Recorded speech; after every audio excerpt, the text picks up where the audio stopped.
John Wick Chapter 4, you already know what time it is. Another classic non-stop action thrill ride for 2 hours and 49 minutes. My eyes were glued to the screen. It was very engaging. I never felt bored out of my mind. And even though they had a lot of action, it actually drove the story forward. That's how they do it in this film. It's not like other films where they just have action sequences that just kind of come out of nowhere. Every action sequence felt like it had a purpose, and they get creative and try to stay as authentic as possible with their use of guns. Now, a lot of it is bullshit. I get it. At the end of the day, it's still a movie, but they try to remain as authentic as possible when it comes to the use of guns. They try to keep track of how much ammo they have, every single bullet, and if they don't have it, they swing it, throw it, pick something else up, hand-to-hand combat. But what they don't do is just keep on shooting and shooting and shooting as they do in so many other films, where you're just left wondering, do these guns have any end to their ammo? Like, this film doesn't do that. And what I also love is that they don't really do shaky cams. I don't think I saw one shaky cam throughout the entire film, and I fucking hate those things because you can't really see what's going on. It tries to intensify the scene. It doesn't really do that. You can't see what the fuck is going on.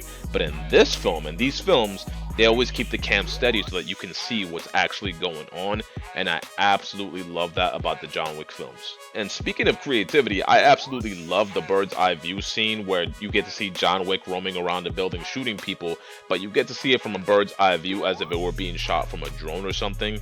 And I don't think, to the best of my recollections, I don't think I've ever seen that in a movie before, ever.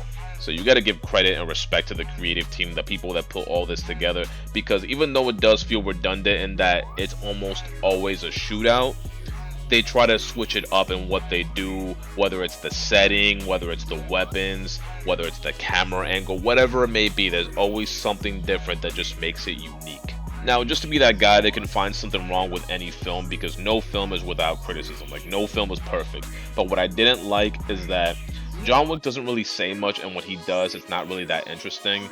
And some of the action sequences are just kind of ridiculous. It's like John Wick takes place in a different universe. It doesn't take place in ours, where he can be shooting people, people can be throwing shit at each other, and they just keep on dancing like nothing's going on. They just keep on driving in the middle of the road like nothing's going on. So I didn't really like that, but I mean, I don't take it too seriously. It's an action film. Again, a lot of it is bullshit and some of it isn't believable, but it's still very engaging. Like I said, it's 2 hours and 49 minutes, and my eyes were completely glued to the screen. I never checked my watch or nothing. That time just flew by.